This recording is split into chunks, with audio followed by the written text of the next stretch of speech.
Ang serbisyo sa mamamayang Pilipino in the new era of collaboration. Basta mula sa iba't ibang bahagi ng bansa. Radio Pilipinas, Radio Publico sa 104.3 The Capital. Good news! Ang inyong pinagkakatiwalaang Radyo Pilipinas nasa TV na. Oo, nasa TV na. Ang Radyo Pilipinas 738 AM ay live nang mapapanood sa Channel 3 ng ABS-CBN TV Plus at Channels 45 to 49 ng GMA Affordabox. Kaya may access ka na sa balitang totoo anytime, anywhere. Sa radyo, sa social media at TV. Radyo Pilipinas 738 AM.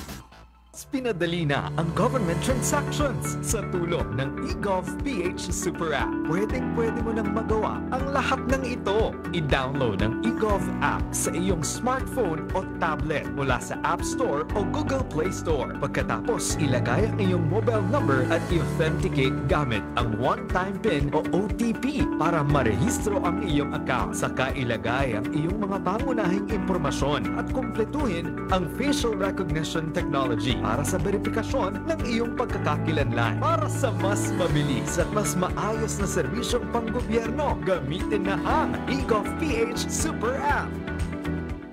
Ang inyong tulay sa himpapawid ng serbisyo publiko. Ang Presidential Broadcast Service, Radyo Pilipinas, Radyo Publico. Radyo Pilipinas, Radyo Publico.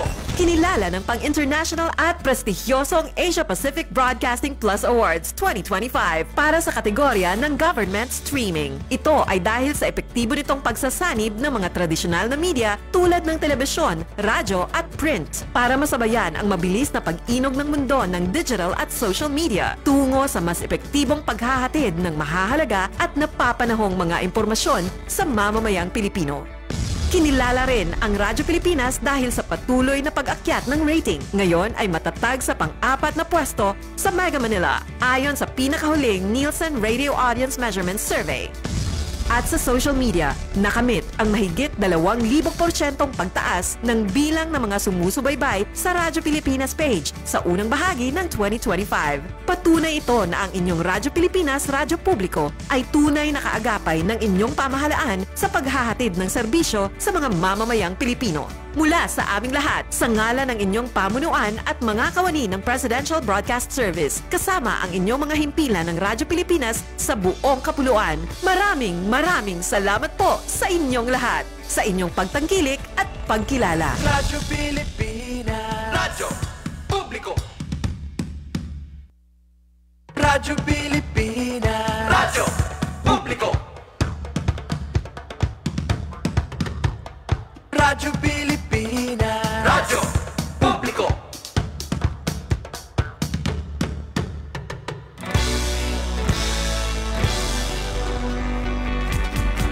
Mahalagang mga balita, napapanahong impormasyon. Kami ang inyong gabay pag may bagyo at sakuna. Serbisyo ng gobyerno kapag may nangangailangan. Mga proyekto ng Pangulo, damang-dama ang pagmamahal niya. Tulay ng mga hinaing, ang problema ng bayan ating lulutasin. Tulay sa himpapawid, tulay ng pagbabago. Radyo Pilipinas, Radyo Publico. Ng bagong Pilipinas, Radyo Publico. Radyo Pilipinas, Radyo Publico. Ng bagong Pilipino. Mga proyekto ng Pangulo, damang-dama ang pagmamahal niya. Radyo Pilipinas, Radyo Publico. Ang boses ng Pangulo.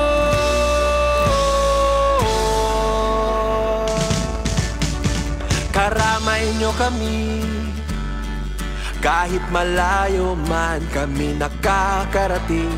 OFW magsasaka, buhay ay iba't iba, san mang lugar ng bansa natin. Tulay ng mga hinaing, ang problema ng bayan ating lulutasin.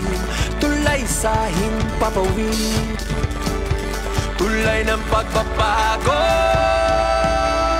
Radyo Pilipinas, radyo publiko ng bagong Pilipinas. Radyo publiko, Radyo Pilipinas, radyo publiko ng bagong Pilipino. Mga proyekto ng Pangulo, damang-dama ang pagmamahal niya. Radyo Pilipinas, radyo publiko, ang boses ng Pangulo. Radyo publiko, Radyo Pilipinas, radyo publiko, Radyo Pilipinas. Ito ang Presidential Broadcast Service Radyo Pilipinas, radyo publiko ng bagong Pilipinas para sa bagong Pilipino. Naghahatid ng mahahalagang balita at impormasyon na guugnay ng pamahalaan sa sambayanan. Tulay sa himpapawid ng serbisyo publiko. Radyo Pilipinas, radyo publiko, ang boses ng Pangulo. Sa Mega Manila, 738. Radyo Pilipinas, radyo publiko. Oras sa buong Pilipinas, 8 minuto makalipas ang 3:00 ng hapon.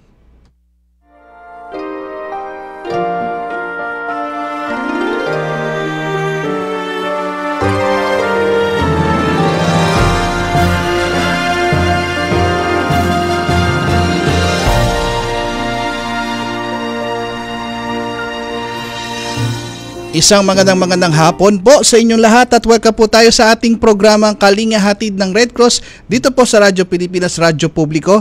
Live po tayo ngayong hapong ito at bagamat nag-uulan na po, kamakailan lang ay tayo ay nagdeklara ng summer season and then finally makalipas ng 3 buwan, ito na tayo, June.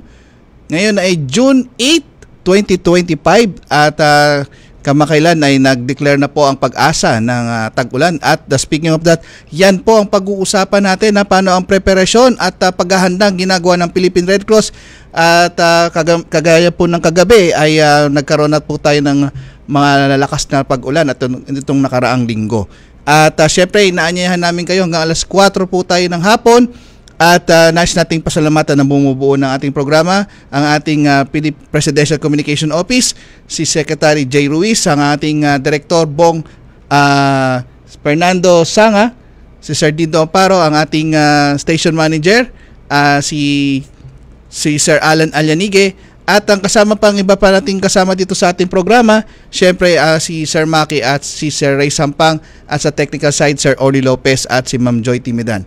At syempre sa Philippine Red Cross ay ang ating Chairman and CEO Richard J. Gordon, kasama yan ng iba pang Board of Governors at kasama ng ating Secretary General Dr. Gwen Pang at iba pang chapter administrator sa mahigit 100 chapters nationwide, kasama ng Red Cross 143 at Red Cross Youth. Okay, hindi na natin patatagalin pa, mga kasama natin at sa napaka-init ng talakayan natin ngayong hapon ito Kaya subaybay tayo naka-Facebook live po tayo sa ating FB page ng Radyo Pilipinas at Kalinga Hatid. Mag-like, comment and share po tayo At tayo napapanood din sa Affordabox at Digibox at syempre napapakinggan live sa 738 kHz. Hindi natin papatagalin pa. Live po sa Zoom, Governor Corazon Almadele. Magandang hapon po, ma'am. Magandang hapon at ang babasahin ko yung message ng retired Chief Justice Hilarion David Jr. when he wrote through a text, "A glorious feast of the Holy Spirit, this blessed Pentecost Sunday of 2025, the 8th day of June." Our assuring quote is from St. Paul to the Corinthians, "Do not you know that you are the temple of God and that the Spirit of God dwells in you? If anyone destroys God's temple, God will destroy that person, for the temple of God, which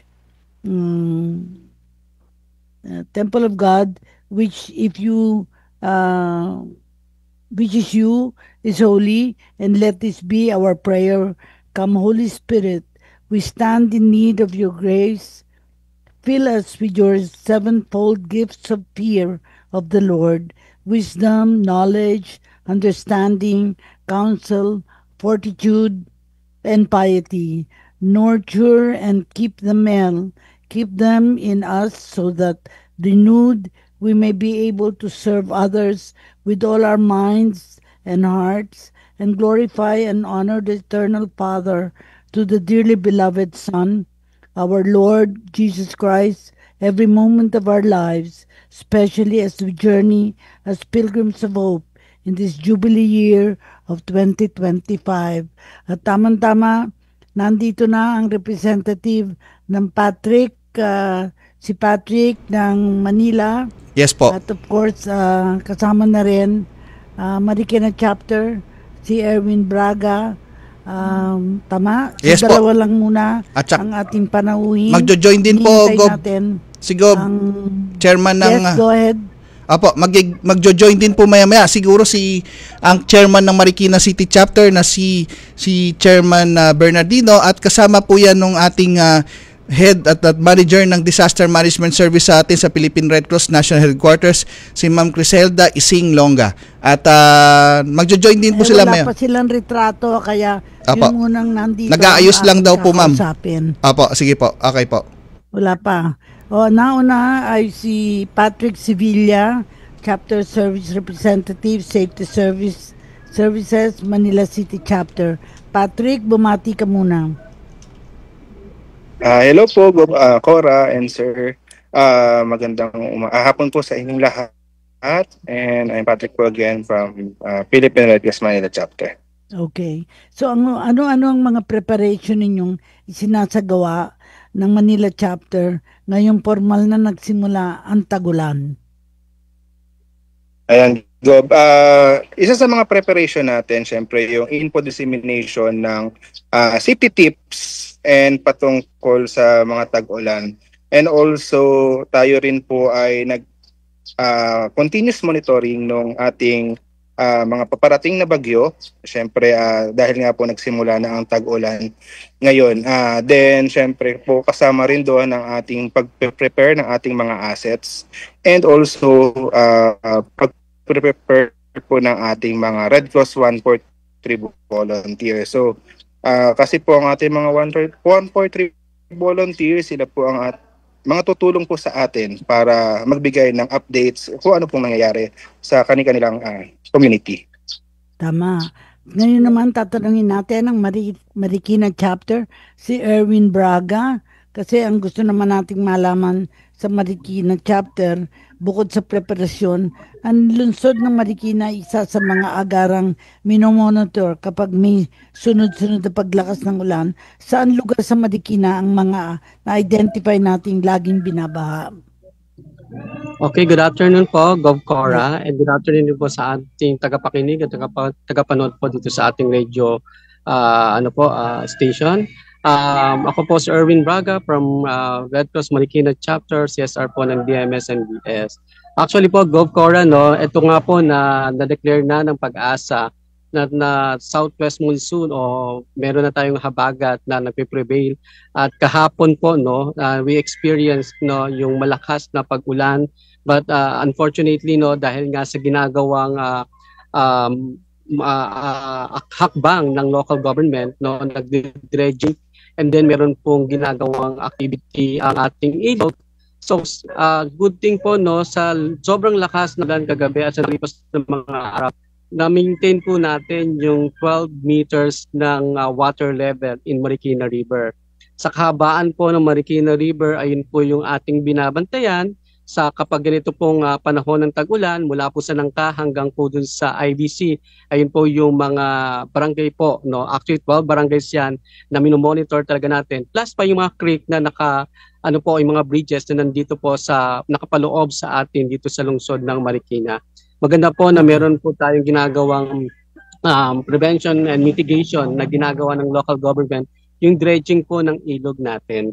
So kaya naman po, sa pangunguna ng aming chairman, Serapin Boji Bernardino, and then si Ma'am Jennifer E.D. Guzman, kami po ay nakahanda po sa mga nagaganap at ito pong southwest monsoon or habagat po. Gov Cora. Follow-up question, Ano-ano ang mga itinuturo natin sa komunidad at mga 140 volunteers upang mabilis makapagresponde sa panahon ng may malakas na tagulan? Sa'yo muna, Okay. Number one dyan, Gov Cora, is yung mag-report sila sa ating mga GC or sa group chat. Bawat po, 16 barangay yan, with their team leader po, sila po ay nagre-report sa atin. The situation po ng kanilang mga area or ng kanilang mga barangay, kung meron na pong pagbaha, kung meron na pong mga any updates po, lalo na ngayon po na meron pong Southwest Monsoon or Habagat po. As what you've said, no, Gov Cora, ang Marikina talaga ang isa sa mga pinabantaan ng bansa kapag ganitong tag-ulan na po. So yun, reporting po yung napakabilis and yung mga pictures po or photos po para makita natin yung pa-picture natin kung ano yung sitwasyon ng mga lugar nila po. Balik naman tayo sa Manila, no? Kay Patrick. Patrick, paano naman hinahanda ang mga kagamitan at iba pang assets ng PRC Manila Chapter tuwing nasasapit na ang tagulan? At paano ito ang paghahanda natin sa sinasagawa ng mga 140 volunteers din sa PRC Manila City Chapter? Go ahead, Patrick. Ayan.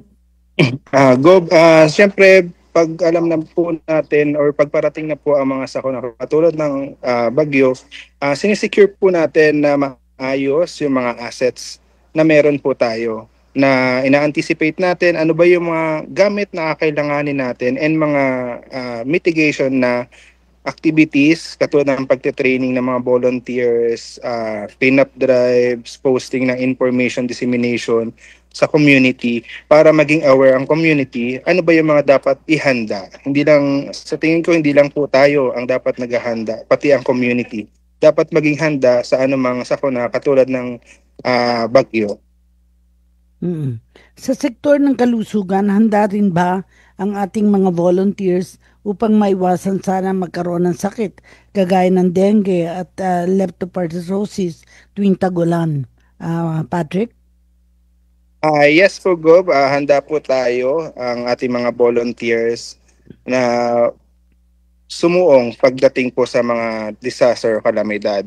Unang-una, nagbibigay tayo ng PPEs para maging safe ang ating mga volunteers. Also, nagbibigay din po tayo ng mga vitamins under ng ating health services and mga gamot katulad ng gamot na doxycycline para po maiwasan po na magkaroon ng sakit ang ating mga volunteers. Sa balik tayo sa Marikina, ganun din ba ang inyong ginagawa sa Marikina katulad ng ginagawa sa Manila? Go ahead. Yes, Gov Cora and Sir Patrick, likewise po na ginagawa ng Manila Chapter. Ito pong nakarelipas na araw po, nagbibigay na po kami ng information dissemination po regarding sa mga disease o sakit po, particular kapag meron pong pagbaha. And ang ating health services po, kasama po ang mga MedCore ay nakahanda na po. Nakahanda na po ang kanilang mga gamit, nakahanda na po yung kanilang mga medicines, especially the doxycycline and then the PPEs po para po matugunan o ma-augment at magamit natin to kapag panahon katulad po nito na meron na tayong Southwest Monsoon. Related to that, ilan ang kadalasan nating nagiging evacuation center sa Marikina kapag may pagbaha? Opo. Actually, yung 32 schools, public school is, or 35 public schools po ng Marikina ay nakahanda po na preposition po ito. Once na nasa 13 meters na po yung ating water level, nagre-ready na po yung ating mga camp management, yung ating mga schools, particularly po yung mga malalaking mga eskwelahan kagaya po ng Nangka Elementary School, H. Bautista Elementary School, Malanday Elementary School, Santo Niño Elementary School. Sila po yung mga unang school po na pinupuntahan po ng ating mga evacuees kapag ka po nasa alarm o first alarm na po yung ating ilog o Marikina River po. Gov Cora. Gov Cora, break muna tayo, no? Hindi. Makakasama na po natin yung iba pa nating kasama. Nasa Zoom na rin yata po sila Ma'am, si Honorable Serafine Bernardino, ang chairman po ng Philippine Red Cross Marikina City Chapter, at ang ating manager ng Disaster Management Services, si Ma'am Criselda Ising Longa. Magandang hapon po sa inyo. Isang maulang hapon. Pakilala muna si Chairman Serapin Bernardino, Chairman ng PRC Marikina Chapter. Go ahead. Nakamute yata. Hello? Wala pa picture. Si Ma'am Ising, wala pa? Okay. Wala pa rin? Diretso po tayo. So, si Criselda Longa. Wala pa rin eh. Wala pa rin daw po. Sige po. Tinawag mo, wala pa, pareho. So, habang naghihintay tayo, pagpatuloy natin ang pag-interview kay Erwin at kay Patrick. Kasi interesado ako, halos pareho ang Marikina at Manila. And therefore, yung tanong natin na ano-anong mga tinuturo nila sa komunidad sa mga 140 volunteers upang mabilis na makapag-responde sa panahon ng may malakas na ulan. Pareho ang tanong sa Manila chapter at sa Marikina chapter. Ano-anong ginagawa ninyo sa paghahanda? Dito po sa Marikina, dahil sa mga Red Cross 140 natin, sa group chat natin, binibigyan na po natin sila ng information kung paano po yung gagawing reporting, ano po yung gagawin nilang hakbang kapag ano yung assistance na kailangan nila or the augmentation po, because the chapter equipment and manpower po is available and ready po at any given time dahil may mga naka-duty po tayo. And then sa mga barangays po, lalo na dun sa mga 143 volunteers natin and team leaders natin, binibigyan natin sila ng format po ng reporting at kung paano po nila isisend sa atin para po malaman natin agad kung ano po yung pwede nating maibigay na assistance sa kanila. And likewise po kapag nasa phase po tayo ng response, katuwang natin sila, lalo na kapag tayo ay bababa sa mga evacuation centers po. Patrick, sa Manila City Chapter, as Chapter Service Representative and Safety Services, ano naman ang mga initiatives ninyo na nakakatulong at makatutulong sa mga mangangailangan ng tulong sa City of Manila? Katulad din po ni Marikina, bukod sa pagbibigay ng mga info dissemination, nagkakaroon din po tayo ng mga group chats para live po na pag may nangailangan po sa atin, naibabato po agad sa atin yung mga kailangan. So for example, si RC143 volunteer sa community, magme-message sa group chat or magte-text po sa atin para agaran po nating mabigyan ng tulong yung mga nangangailangan po. Thank you. Bumalik naman tayo. Puntahan na natin si Miss Criselda Longa, Manager Disaster Management Service. Tanungin natin siya, ano-ano naman ang preparasyon na isinasagawa ng Philippine Red Cross Disaster Management Services ngayong formal na dineklara na ng pag-asa ang tagulan. Go ahead, Criselda. Opo, magandang hapon, Gov Cora, and sa mga nanonood po and nakikinig po natin po ngayong hapon. So, in terms po ng mga preparasyon, ever since po, since start po ng this year, ini-ensure po natin yung ating mga chapter at the local level ay alert at available po yung mga training na binibigay po natin sa mga staff and volunteers. And in addition po doon, together po with our ERU team ng mga nakaraang buwan, sila po ay nagsagawa ng mga training patungkol sa rescue operation para po i-capacitate yung ating mga staff and volunteers. And in addition to that po, nagsagawa din po tayo ng iba't ibang partnership sa iba't ibang local government para ma-ensure po and other suppliers para ma-ensure po na tayo ay ready din sa iba't ibang pangangailangan ng ating mga komunidad.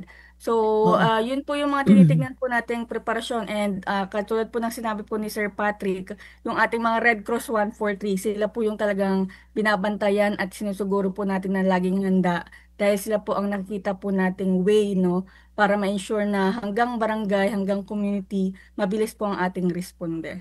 Yun po, sa National Capital Region, saang mga lugar ang na-identify na ng PRC na kadalasang binabaha? I'm sure may records kayo niyan, Criselda. Opo, Gov Cora. Actually, Gov Cora, yung mga kahapon po tsaka nung isang araw po, medyo marami po tayong na-record na pagbabaha dahil lamang po sa mga moderate to heavy rain. Pero based po sa history po natin dito sa NCR, ang pagbabaha po ay nararanasan sa parte ng kung isasama ko po ang Mega Manila po no or karatig bayan ng Metro Manila from Montalban, Rizal, San Mateo, Marikina, Pasig area and then sa kabilang side po yung Quezon City. Pag yan po ay umulan sa kabundukan ng Sierra Madre, bababa po yung tubig papuntang Montalban, Marikina, Pasig River and QC. And then dito naman po sa Maynila, meron po tayong tinatawag dyan po na Camanava River na doon naman po from Caloocan, Malabon, Navotas, Valenzuela, bumabaha din po yan. And of course, ang labas ng tubig po nun is pa Manila, papuntang Manila Bay. And then meron din po tayong mga nire-report na or na ire-report or na natatanggap ng mga tawag dahil daw po sa mga baradong kanal or kaya malalakas na pag-ulan. Bumabaha na rin po pati sa Pasay area, sa Muntinlupa, sa Parañaque, sa Taguig area. So, almost talaga po ng Metro Manila ay talagang nakaka-experience na po ng pagbabaha. Kahit po walang bagyo, kahit lamang po ay habagat o kaya may malalakas na pag-ulan. Okay, kung nag-upgrade naman ang mga bagyo, tayo din ba sa sa PRC ay nakakapag-upgrade upang mas mapabilis ang ating pagbibigay ng tulong sa mga nangangailangan? Go ahead, Criselda.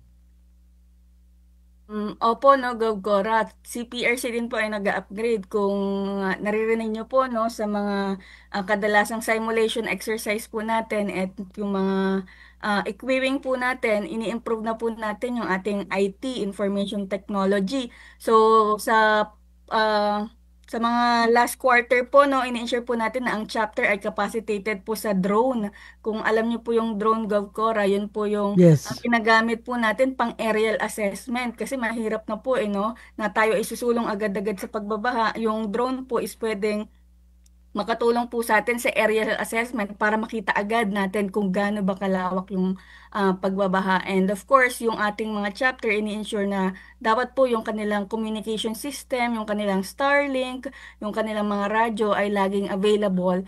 In times naman po na walang signal, is yun po talagang gagamitin natin para ensure po na meron po tayong continuous na communication at makuha po natin yung sitwasyon. And of course, dahil nga po nag-upgrade din po yung ating mga bagyo, meron din po tayong mga programa na ini-ensure po na kahit wala pang bagyo, is meron po tayong pwedeng gawin, no? Yun po yung tinatawag po nating anticipatory program or anticipatory action. Kung saan po, pag alam po natin na medyo malakas yung bagyo, in-ensure po natin na tulungan na po yung community na mag-evacuate, gawin, patibayin ang mga bahay or strengthening yung kanilang bahay. Nagbibigay po tayo ng mga lubid, nagbibigay po tayo ng mga extra na kahoy para patibayin po yung mga bahay nila. And pag yun sa mga probinsya naman po, early harvesting, Gov-Cora. Ibig sabihin po, pag alam po natin na babaha ng malakas at may babagyo and hindi pa nakakapag-harvest yung mga tao, nagtutulong na po tayo sa early harvesting. And in addition na rin po dyan, kung mayroon naman pong mga alagang hayop, yung mga kapamilya o kaya may mga simpleng negosyo po sila like yung mga sari-sari store, tinutulungan na rin po natin yung i-evacuate kasi nandito na po tayo sa programa na protecting our livelihoods and ensuring po na no one is left behind. Kasi po, ang lagi pong nai-report po sa atin is nasagip nga po yung kapamilya pero ang kanilang source of income naman po ay hindi rin nasagip. So, nahihirapan din po silang tumayo after a disaster. So, pati yung mga livestock, kabuhayan, and others po, in-ensure na rin po natin na-evacuate. So, yun po yung mga evolve na programa ni PRC at yung mga dinadagdag po nating IT equipment. Gov-Cora? Siyempre, kumusta naman ang mga kagamitan ng PRC? Mapa-rubber boat, mga ginagamit sa caravan o deployment, mga warehouse at mga stock ng mga relief items. How are we doing on that? And later, I will also ask Marikina and Manila to share kung ano yung kanilang status, no? Mga initial na ginagawa. Dahil ang NCR ay talagang tinatamaan ng bagyo at saka sa pagtagulan. Sige, ikaw muna, Criselda. Opo. Actually, Gov-Cora, for the past months, after po nung bagyong sunod-sunod po nung Nobyembre at December, yung Christine, Ophel, Marce, etc. Yung 6 na bagyo na po, talagang marami po tayong assets na mobilize. So after that po ng mobilization, in-ensure po natin na ito ay ibigyan ng mga pangunahing maintenance, no, at mga pang-repair para ensure po na ito ay ready. So lahat po ng assets po na na-mobilize po last year is na-maintain na po natin. May mga ilan-ilan na lang pong kailangan i-maintain at ayusin, but of course sa PRC po, no, meron po tayong 29 water tankers, 36 food trucks. Yung ating pong 8 regional warehouse ay nakaset up na rin po. Yung mga relief na naibigay po natin last year, na replenish na po natin. Ibig sabihin po, available na po ulit yung relief natin sa mga warehouse po natin. And then of course, yung ating ambulansya na 140 ambulance across the nation po is available po yan and ready for operation. And meron din po tayong mga medical tents if ever naman po na kailanganin sa hospital. And of course, activated din po yung ating mga medical doctors, first aiders, mga 143 po natin, mga responders, and other mga rescue team na kailangan po magresponde pag may mga sitwasyon. Gov Cora? Yes, go ahead. Stop ba muna tayo? Gov Cora, Ma'am Ising at sa iba pa nating mga bisita ngayong hapon ito, magkakaroon lang tayo ng maikling commercial break. At sa pagbabalik, meron tayong balita galing po sa isang patotoo mula sa ating Silver Humanitarian Awardee at magbabalik po tayo sa ilang mga paalala. Pagsaludo sa bandila ng Pilipinas. Simbolo ng kalayaan, kapayapaan at katapangan. Sumasagisag sa katatagan at pagkakaisa ng mga Pilipino bilang isang bansa. Pagpupugay sa ating watawat sa National Flag Days mula sa Presidential Broadcast Service at Radyo Pilipinas, Radyo Publiko. Pinangunahan ni Pangulong Ferdinand R. Marcos Jr. ang ikatlong tranche ng refleeting program ng National Irrigation Administration sa Barangay Wawa, Taguig City. Napakahalaga ng refleeting program ng NIA lalo na po sa panahon ngayon. Mabigat ang pagsubok na kinakaharap ng ating mga magsasaka dahil nga sa dinudulot na climate change. Mas matinding init, mas malalang ulan at pabago-bago at hindi malaman kung anong dry season na, kung wet season, pabago-bago ang panahon. Kabilang sa mga ipinamahagi ay mga kagamitang pang-irigasyon, pansaka at mga operations and maintenance equipment. Sa tulong ng mga sasakyan, backhoe, dump truck, excavator, umaasa tayo na mas bibilis ang pagsasaayos ng mga nasirang irigasyon at ang pagpapatayo ng mga bagong proyektong patubig. Mula Luzon hanggang Mindanao, maging lowland man o upland farming, siguradong may maasahang sistemang patubig ang mga magsasaka natin. Para sa iba pang mga balita at impormasyon, manatiling nakatuto.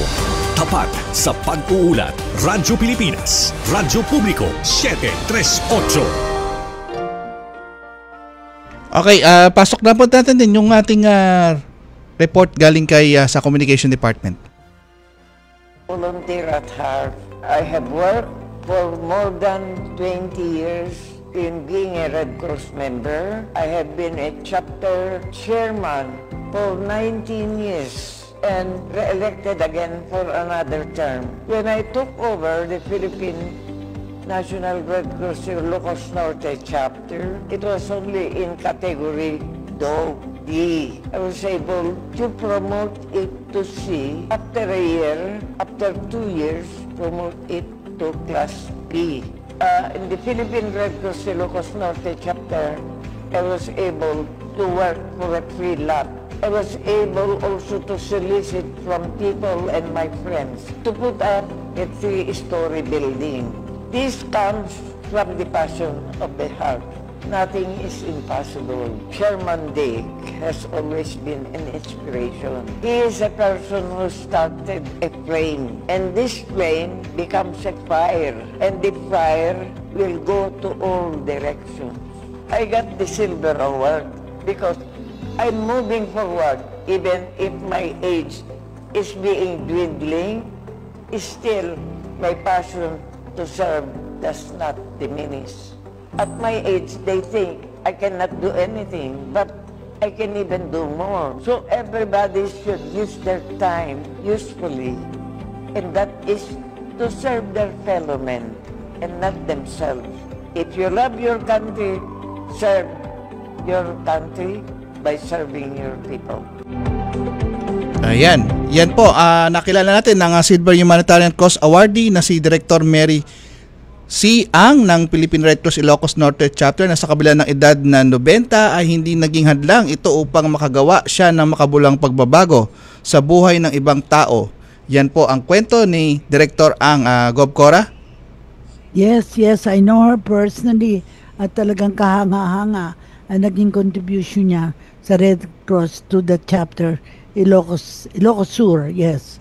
Ilocos Norte. Sa pagpapatuloy natin ay nandito pa si Criselda at saka si Patrick at saka si Erwin Braga. Sa pagpapatuloy natin, siyempre ang tanong ko palagi, ano naman ang tinuturo natin sa komunidad sa mga 143, both in Manila and in Marikina, and then of course yung trust ni na Criselda para lumawak ang kaalaman ng ating mga volunteers. Go ahead. Anong ginagawa ninyo sa Manila, Marikina una? Marikina. Kapag Sige. may mga lugar na Marikina binabaha. Yes, Gov. Gov. Alma babain. and Ma'am Yes. Christine and then Sir Patrick. Sa volunteers. Dito po sa Marikina, aside po dun sa pagbibigay po ng reporting po, no, yung template at kung paano po sila mag-send po ng photos, no, nagbibigay po kami ng mga information dissemination lalo na po sa pangkalusugan, sa health po natin dahil Southwest Monsoon po, habagat. So marami po mga sakit na sa nangyayari or nakukuha kapag panahon po ng tag-ulan. So ayun po yung ginagawa nating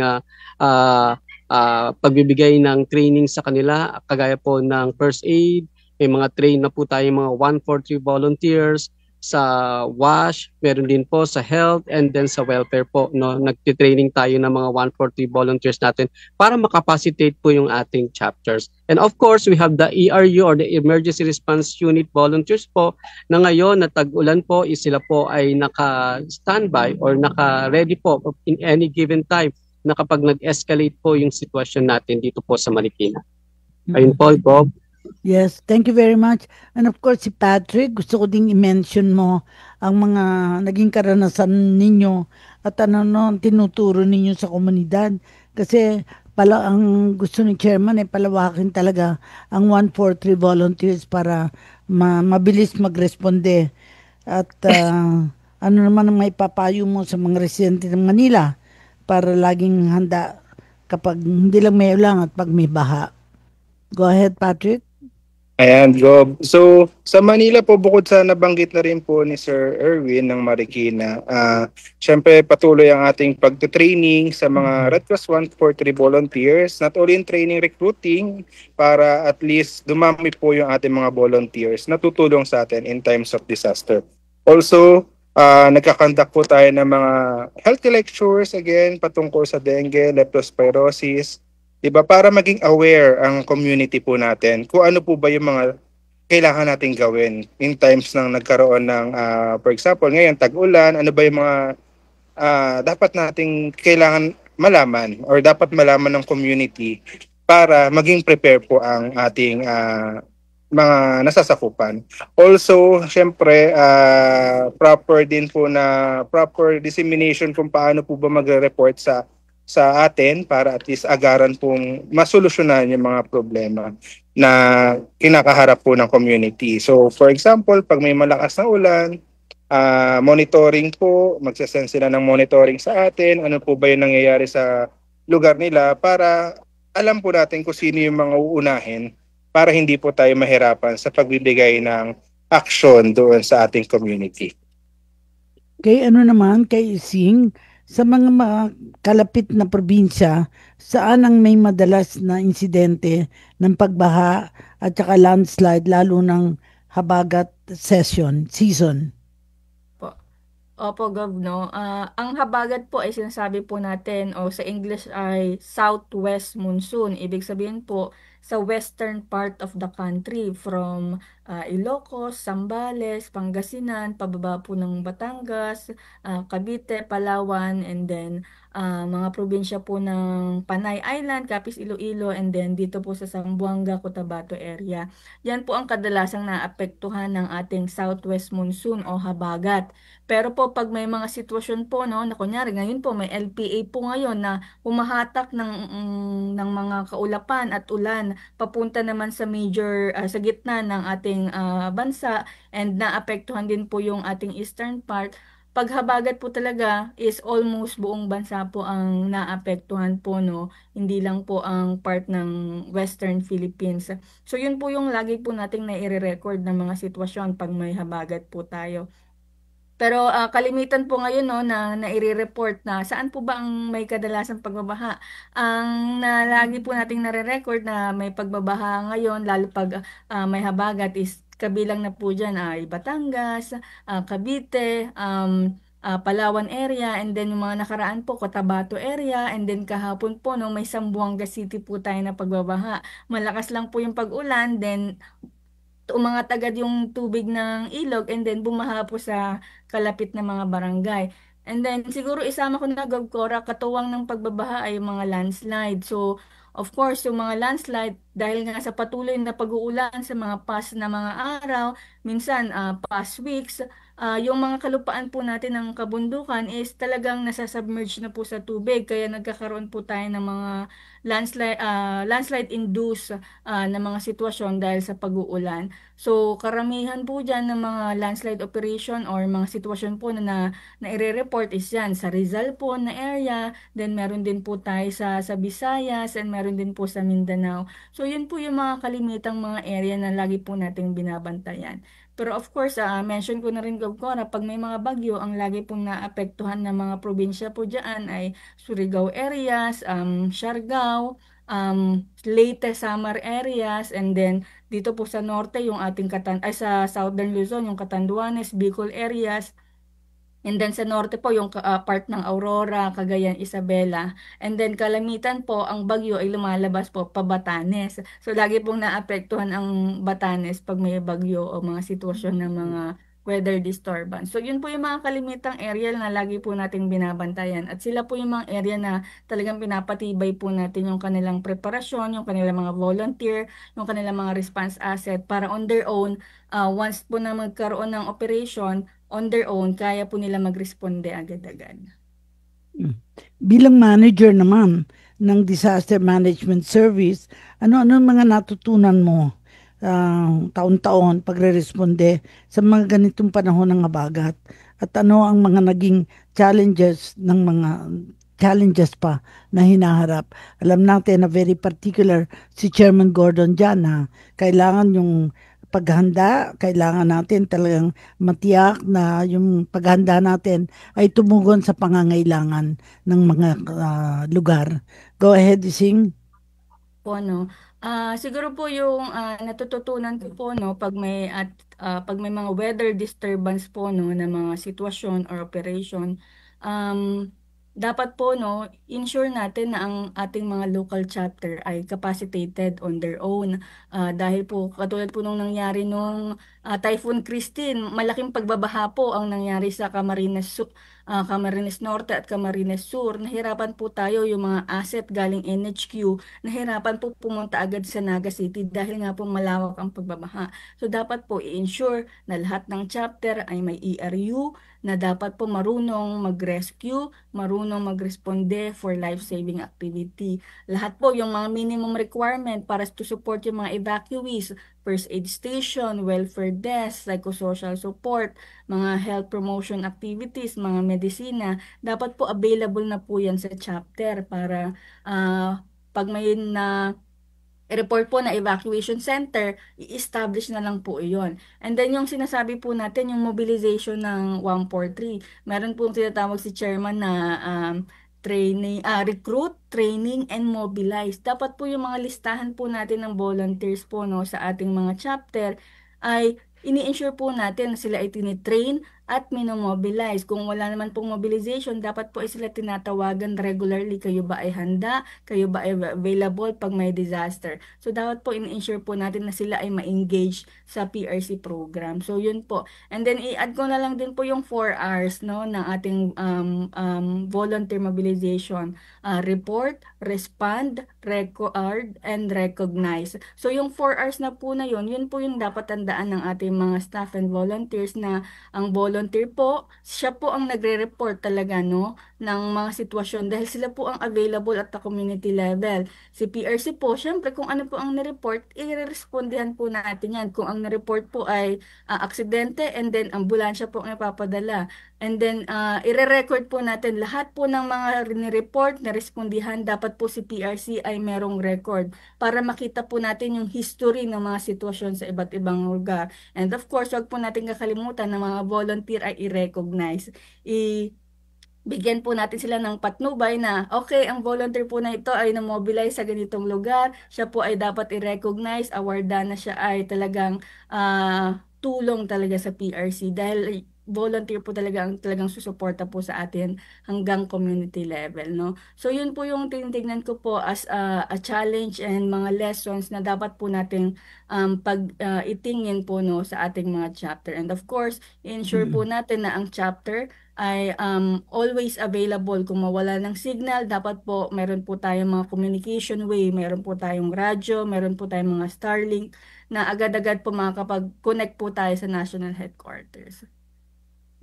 Kasi right now, ang critical na naging problema natin, kawalan ng tubig sa Metro Manila. Paano kung may makasunog? Paano yung mga taong walang access to water?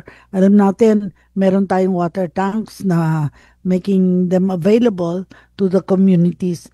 Pero siguro, bilang sa mga natutunan mo, ang ano pa yung mga challenges? Ako ang feeling ko, hindi pa natin na-explore ano pa yung mga challenges na darating. And I think ang tatanungin ko naman sa dalawa, kay Patrick at Marikina, ano naman ang preparation nyo? Bakit kayo napunta sa Red Cross at kahandaan para mo rumisponde sa mga pangangailangan ng mga komunidad natin? Patrick, ano ba ang pinag-aralan mo at bakit ka napunta? Although itsurang malusog ka naman para labanan ng mga krisis na harapin. Patrick, give a little bit about yourself, ano na pag-aralan mo at bakit napunta ka sa Red Cross at bakit mo gusto sa Red Cross. Medyo mahabang tanong dahil medyo malapit na yung magtapos. Go ahead, Patrick. Ako po ay nag-start as youth natin sa RCY or sa school base hanggang sa nagkaroon ng mga trainings like first aid, disaster management, and also yung iba pang mga technical trainings natin like emergency medical technician and swift water rescue. So, nakaka-addict ko ang pagiging volunteer or pagiging part ng Philippine Red Cross kasi hindi natatapos sa itong training lang. Kumbaga parang maraming trainings tayo or ako personally na nag-gain na nagagamit ko, 'di ba? Pagdating sa ating daily life. And syempre kapag nagkaroon ng mga emergency. So, yun ko kaya siguro ako nagtagal or nandito sa Philippine Red Cross.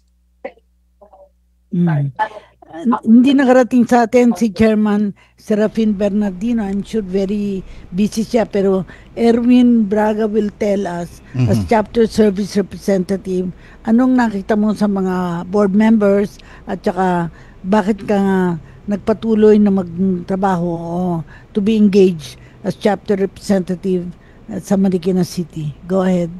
I-honor naman natin yung mga board members ninyo. Yes po. Aside po, no, ako po ay ondoy, no, galing po ako, nag-volunteer po ako in Parañaque branch way back 2009. I started as a volunteer po, plain volunteer. And then sumasama po ako sa mga relief operation that time. So humanga na po ako noon sa ginagawa ng Red Cross kasi nga ang dami nating nare-reach during the time ng Ondoy. And then eventually po, na-hired ako noong 2021 dito po, volunteer for 10 years, naging volunteer ako ng Philippine Red Cross, iba't ibang mga chapter, kagaya po ng Rizal, and then Caloocan, then eventually bumalik po dito sa Marikina, and then naging stop po dito sa Marikina handling the disaster management. Yung mga natutunan ko po, yung mga nag-gain ko pong experience bilang isang volunteers, dala-dala ko po yan bilang isang staff na ngayon po ay nagmamanage na po ng DMS at ng volunteer service.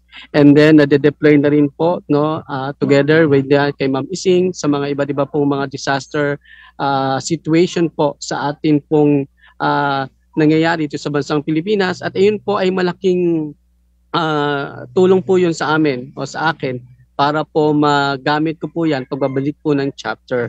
Lalo po sa pag-manage at pag-mobilize. And of course, wag natin kakalimutan na naging volunteer din po tayo. And of course, hindi natin to kaya without our board of directors.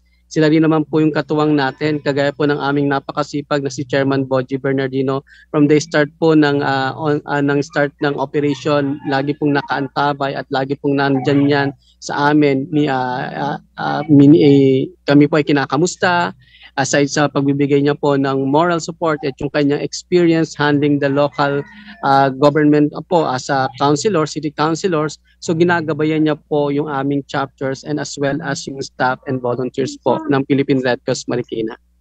So ayun po, I am sure sa Marikina, bawal ang tatamad-tamad, bawat ang hindi mulat.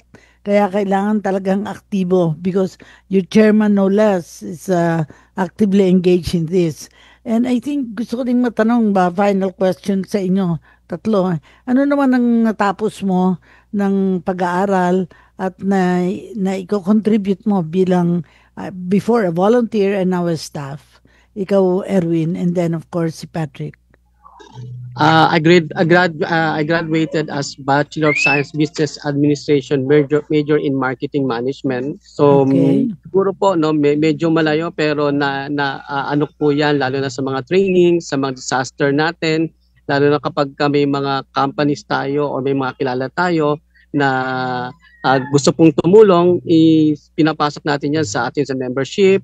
Inaano rin natin yung ating disaster, yung mga package, yung ating mga relief package po, kung pwede silang makatulong sa pagbibigay ng support sa local chapter or to the national level po. So ayun po yung ginagawa nating na bilang isang marketing management na may kaalaman po sa pagmamarket, ay minamarket natin yung ating lahat ng services, not only on particular one services, but the whole services po ng Philippine Red Cross. Well, now what we have to market is the safeguard.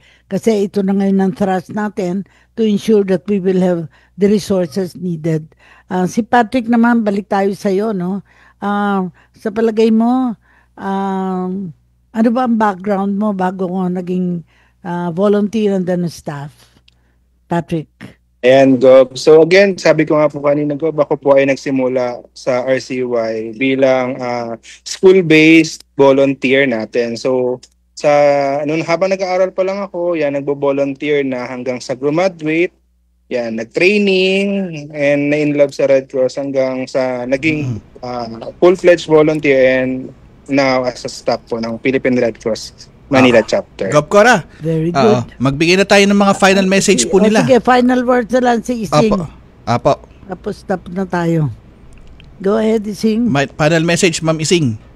Opo, ayan. Siguro po ang sasabihin ko po, i-reiterate ko lang po, for everyone, for our community members, for our chapter, and the rest of our stakeholders na pinakamahalaga po sa mga ganitong mga sitwasyon, ang Pilipinas po ay talagang prone to disaster. We are still number 1 in terms of disaster situation or hazard prone po tayo. So, ang pinakamahalaga po ay preparasyon, preparedness, we need to ensure po na tayo ay proactive. Ensure po natin na ang ating pamilya ay prepare pag may mga sitwasyon, alam ba natin ang evacuation center na pupuntahan natin, meron ba tayong go bag na dadalhin na andun lahat ng mga pangailangan natin para mabilis po tayo mag-evacuate. Sa ating mga chapter naman po, ang ating mga assets ba ay available, gumagana ba, operational, ang ating mga volunteers ba ay ma-activate at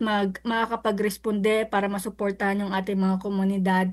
And of course, ang pinaka gusto ko pong sabihin dito na ang Philippine Red Cross ay lagi po ang naandyan para suportahan po ang mga vulnerable population, lalo po ang pagbabaha at landslide ay talagang impact po talaga ng mga malalakas na pag-uulan. At of course, wag Para po sa natin inyong tatlo, Apo. itong prayer for the nation bago tayo magtapos. Lord, let me be the change I want to see, to do with strength and wisdom all that needs to be done and become the hope that I can be. Set me free from my fears and hesitations. Grant me the courage and humility. Fill me with spirit to face the challenge and start the change I long to see. Even if I'm not the light, I can be the spark. In faith, service, and communion, let us start the change we want to see, the change that begins in me. At tamang-tama ang naging panauhin natin ay mga modelo sa mga staff ng Philippine Red Cross. Maraming salamat at naasahan ko na pagpapatuloy nyo ang paglilingkod, hindi lang pagtatrabaho, kundi paglilingkod sa Philippine Red Cross. Maraming salamat. Okay. Go ahead, Edison. Yes po. Maraming salamat sa mga panauhin natin ngayong hapong ito. Si Ma'am Criseda Longa, ang manager ng Disaster Management Service. Kasama yan ng ating Marikina City Chapter, ang si Sir Erwin Braga, at sa Manila City Chapter, si Sir Patrick Sevilla, at nice nating ding pasalamatan ang kanilang mga administrator na si Ma'am Crisanta Cayetano ng Manila City Chapter at si Ma'am Jennifer de Guzman ng Marikina. Tapos meron po tayong panawagan lang dito bago tayo magtapos sa pagunita ng World Blood Donors Day ngayong June 14.